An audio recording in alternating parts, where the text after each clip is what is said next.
So tingin natin mga kababayan, tuloy-tuloy na ang magiging trial kay Digong. At malamang yung kanyang application for interim release to an undisclosed country, ibasura lang po ng mga judges. Kasi po, kitang-kita ng mga judges po yung pinagagawa ni Sara Duterte na ikot ng ikot sa kung saan-sang bansa para i-pressure ang ICC na i-release, bring him home. So itong mga rallies po, pati itong latest na ginawa kagabi doon sa Davao na may free concert sila, nakakatulong po yon para hindi pagbigyan.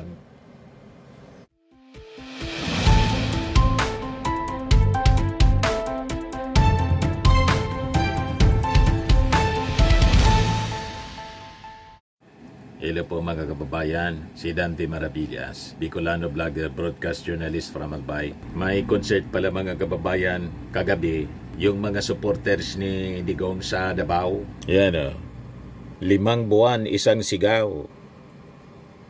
Si Bongo.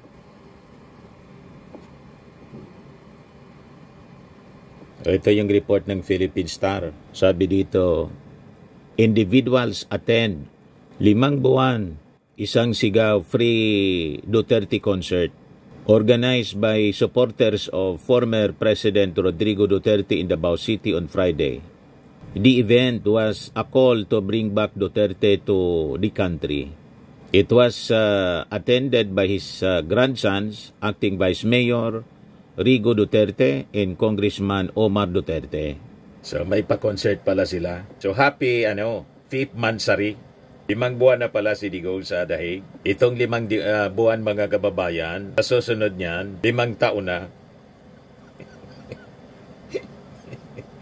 Ano ba? 5th anniversary pag 5 taon. Pa-concert uli kayo bilang selebrasyon sa kanyang 5 taon. Kasi po yung trial, aabutin siya ng ang estimate po, yung kay Laila de Lima po, umabot ng 7 taon. So, si Digong kasi yung kanyang mga abogado, may mga delaying tactics. Lalong madidili, may delaying tactics po eh. Baka abutin daw, mga kababayan, ng 8 taon. You see? Anyway, mabilis lang po ang paglipas ng mga taon. Kinaya nga ni Laila de Lima. So, kung 8 taon siya, manos na si Laila de Lima. Ang masaklap kung halimbawa, hindi lang 8 taon, lifetime na po ang sentensya kay Digong kasi malakas yung mga ebidensya po. And in fact, i-update ko kayo mga kababayan ng kanyang kaso. Nandun ngayon, sina Sara Duterte, Katie Duterte, pati si Pulong, pumunta doon. Kasi palapit po yung pre-trial hearing. Ayan balita mula sa ABS-CBN, more than 300 apply to participate in Duterte ICC case as drug war victims. Higit 300 na biktima ng war on drugs ang nagsumiti ng aplikasyon sa ICC para makasali sa gagawing paglilitis kay dating Pangulong Rodrigo Duterte para sa kasong crimes against humanity. This is, it said, was a limited number against the number of victims who wanted to participate. So itong confirmation of charges hearing on Duterte's case is provisionally scheduled to begin on September 23. The registry said the Victims Participation and Reparation Section or BPRS has been working to inform and assist victims, particularly those who were previously involved in earlier court proceedings. Ito po yung sabi ni Attorney Cristina Conti na Assistant to Counsel for ICC, isang human rights lawyer. Sabi niya, handa na ang mga biktima sa pagdinig ng kaso ni Duterte sa Setyembre. Tutol pa rin sa interim release o anumang pag-diskaril o pag-udlot ng proseso. So nakatagdang maganap ang confirmation of charges hearing sa kasong prosecutor versus Rodrigo Roa Duterte sa September 23, 2025 sa The Hague, Netherlands. Handa na niya ang mga biktima para rapin si Digong sa ICC at kumprontahin ang alaala ng malagim na patayan at pag-abuso na naganap sa kanyang pamumuno. Inaabangan na ng mga biktima ang resulta ng application to participate na bahagi ng proseso ng ICC. Nagsisimula ng isumite sa mga WES ang listahan ng mga aplikante na tanggap o hindi ayon sa mga panuntunan. Tanga ng mga matatanggap na victim of the case ang interes ng libo-libong iba pang biktima ng mga pagmamalabis ni Duterte. So tingin natin mga kababayan, tuloy-tuloy na ang magiging trial kay Digong at malamang yung kanyang application for interim release to an undisclosed country, ibasura lang po ng mga judges. Kasi po, kitang-kita ng mga judges po yung pinagagawa ni Sara Duterte na ikot ng ikot sa kung saan-sang bansa para i-pressure ang ICC na i-release, bring him home. So itong mga rallies po, pati itong latest na ginawa kagabi, doon sa Davao na may free concert sila, nakakatulong po yon para hindi pagbigyan. Baliktad yung epekto. Para hindi pagbigyan. Lalo na po yung araw-araw na ginagawang humba rally.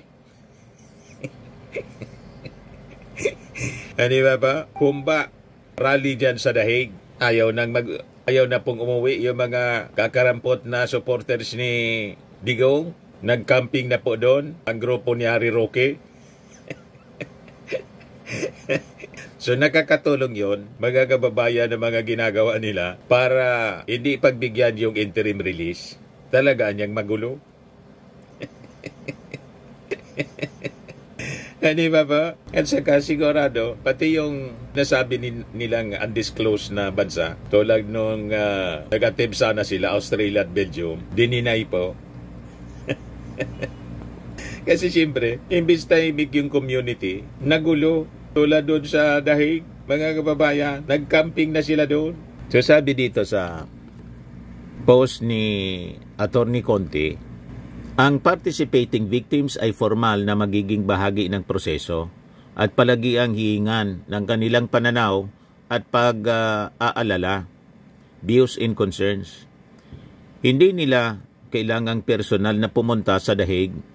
Kakatawanin nila ang team ng victims' legal representatives sa mga pagdinig ng kaso.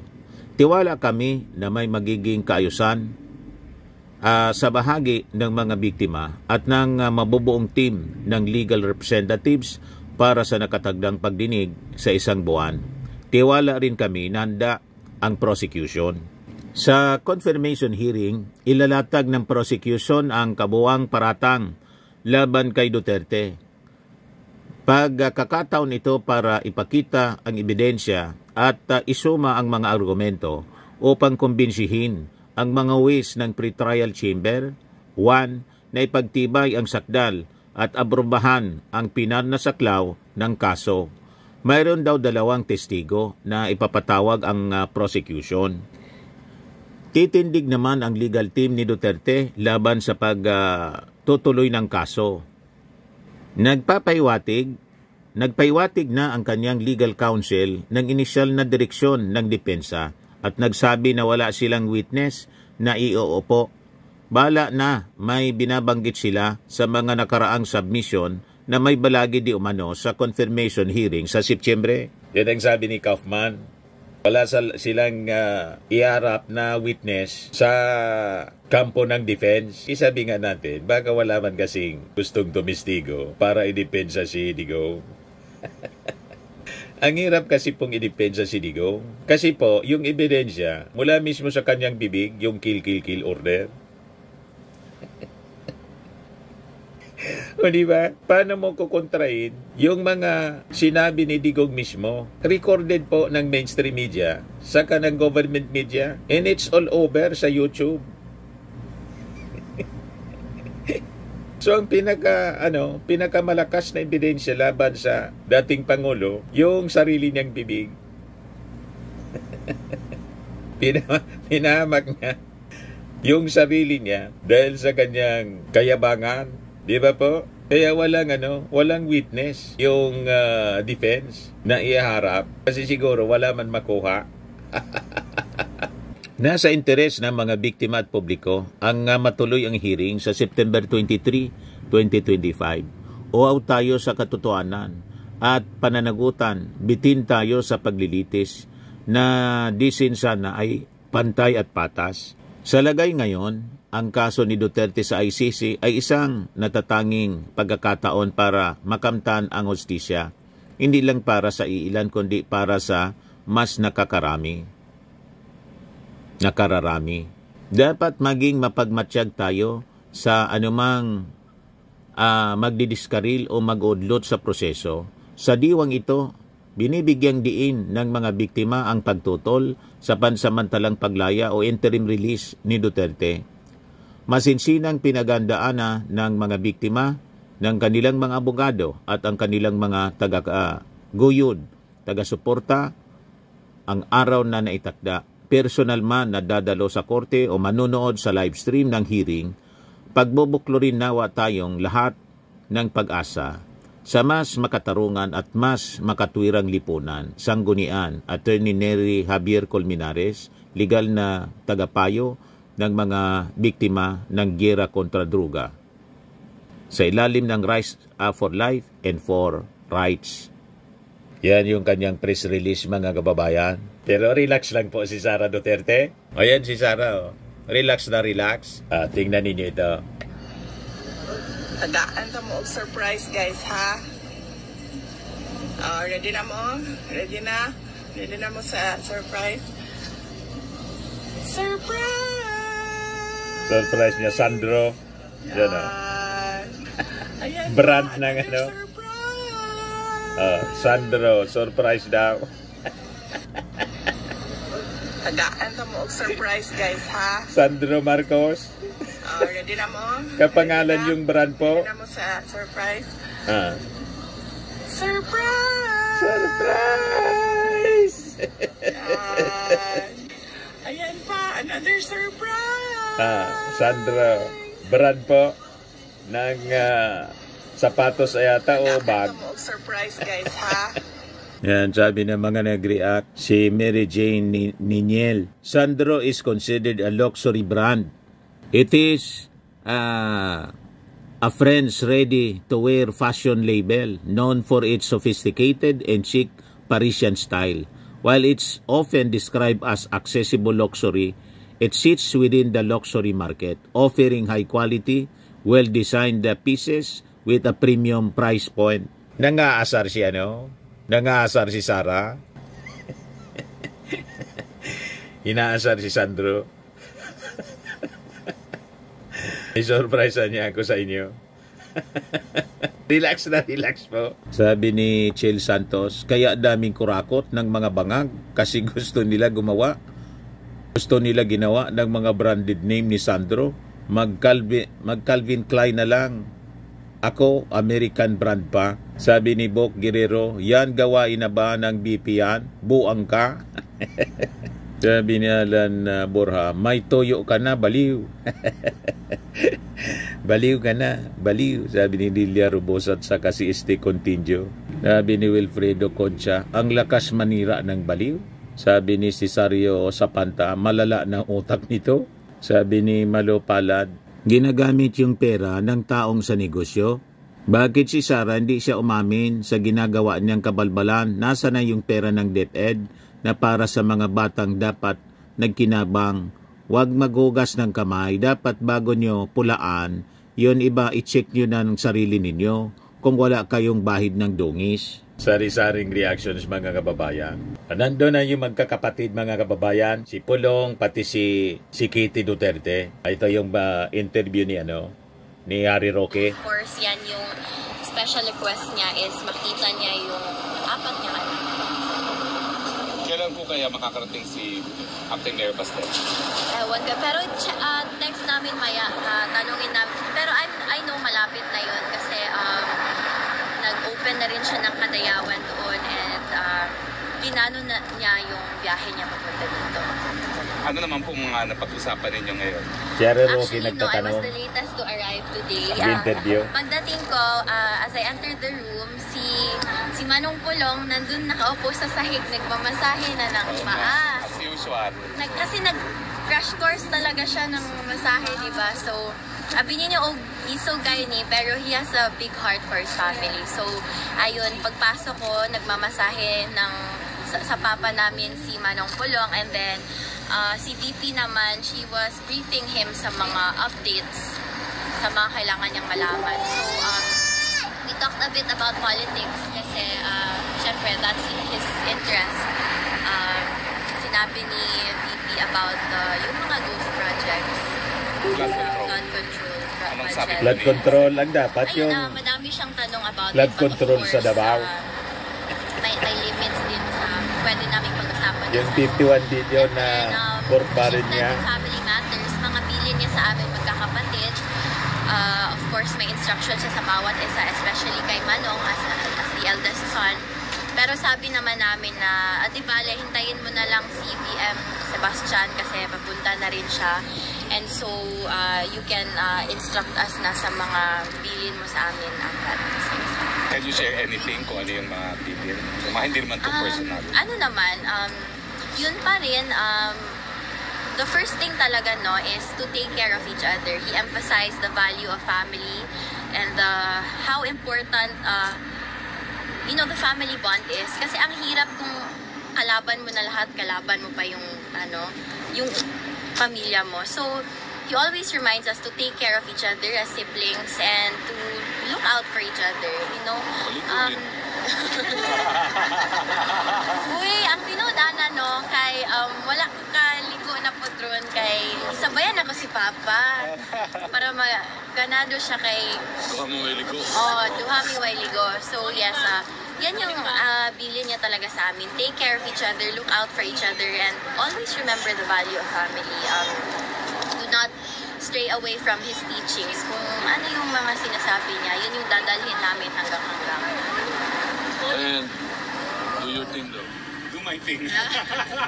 Malabo yung value of the family. Kasi binuking mismo ni Pulong na ang girlfriend ni tatay niya, 13. Paano ka magsasalita? Walang credibility na magsalita ng value of the family. Si Digong, kasi una si Kitty, anak sa pangalawa. Di ba po? Pagkatapos sinabi pa ni Pulong na other than yung mga kilala natin, may 13 pa pala. 13 lahat. Kasama na siguro si Anilet. You see? So, paano mong papaniwalaan yung sinasabi ni Digong na you have to value the family? Extended family, multiple family. Kaya yung mga statement ni Digong, mga kababayan, lahat kontra-kontra, bangga-bangga po. Hindi mo na kailangan ng signature. Tuwan-tuwa si Harry Roque. Tawag-tawa. Okay. With the marching order, we'll do it. Ibig sabihin po niyan, dapat matanggal na si Pangat. Anyway. Ito daw yung mensahe ni Digong kay Harry Roque. Do your thing. Ang reading niya, may marching order sa kanya. Yung dating Pangulong Digong. With the marching order niya, I will do it. Ibig sabihin po niyan, dapat matanggal na si Bangag. Referring sa ating Pangulong Bongbong Marcos, na ang tawag niya Bangag. Bangag. Iwi. So, lantaran, mga kababayan, ang plot nila to topple the Marcos government. Seditious statement. Madadagdagan yan, mga kababayan, ng ang kaso ni Harry Roque. Hindi lang yung qualified human trafficking kung saan siya pugante, wanted ngayon.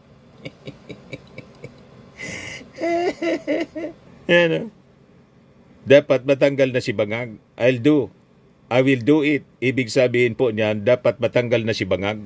Sige lang. Para patong-patong na kaso yung kakarapin po ninyo. O diba? Kaya sabi ni tanginang ko, uto-utong pugante.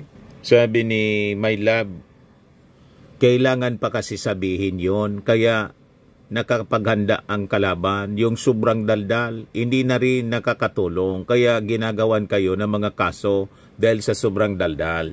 Maganda yan.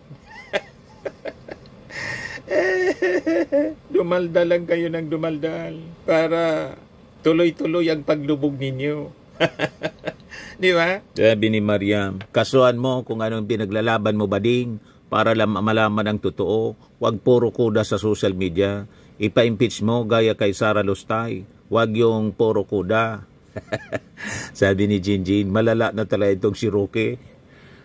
Sabi ni Genesis Abo, bumalik ka na sa Pinas para mapatanggal mo si BBM.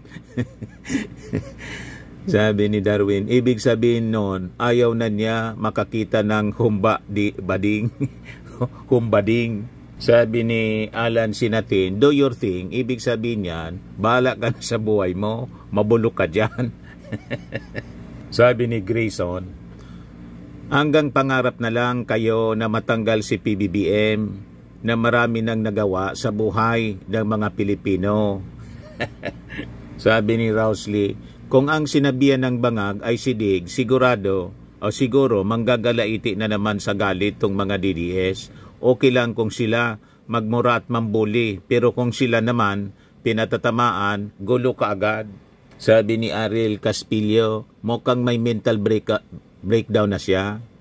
Sabi ni Ian Chua, kumain ka ng umba, tirador ng umba, uwi ka na akla. Sabi ni Lucas, ibig sabihin niya, narapin mo na kaso mo ng mag-isa kasi wala kang silbi sa mga Duterte. Humbading.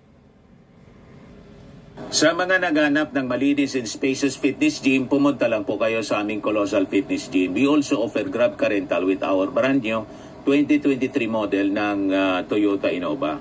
We also accept booking for those who are planning to travel via PAL, Cebu Pacific, and other airline companies, local and international, and bills payment for Meralco Bills, PLDT, Aleco Bills, etc. Ang Colossal Fitness Gym is located at 3rd floor Security Bank Building, Landco Business Park, Legazpi City, Albay. For inquiries, look for Chilon Maravillas, contact number 0966-802-0949. Yan yung aming Innova. Lagi na pong matao sa amin. Pati mga foreigners po, tingnan ninyo, mga British tourists sila. Ang lalaki ng katawan na, mga kababayan, nag-gym sa amin. Ito naman po, Indian National. Ito mga mga European sila. Ito naman yung bago naming product na binibenta online, Eye Glow Serum. Whitening po siya galing sa South Korea. Tingnan ninyo yung epekto sa aking anak na architect entrepreneur, Riz Maravillas. For inquiries, look for Riz Maravillas on FB. Ito naman po, Firmax Firming and Lifting Cream. Pinapaid po sa mga pulses at mga kaso-kasuan. Mahinan po ito sa mga pains. Ito po, Automax Radiant Serum. Sa mukha naman yung application. Anti-aging po siya. You will look 10 years younger than your age. Ito naman po yung bago naming product na binibenta online. I Am Worldwide Amazing Pure Organic Barley Powdered Drink Mix from Australia. Endorsed by cancer survivor actress Maritoni Fernandez. Yan pa yung iba pang mga celebrity endorsers. Napakarami. Maritoni Fernandez, Piodo Pascual, Heart Evangelista, Alden Richards, Marian Rivera, yung Korean actor na si Ji Chang-wook, Andres Mulak, Natasha Mulak, Carlos Yolo, pati si Ismolaudi po. Pwede kayo na magnegosyo nito mga kababayan. Be healthy, be wealthy. Sa mga gusto na mag-business nito po, message nyo po yung aking anak na architect entrepreneur, Riz Maravillas. Sa mga mahilig naman po sa mga imported bags and wallets, dumiretso na lang kayo kay Ma'am Eileen Rosales, Eileen Closet po, nakabase siya sa Amerika.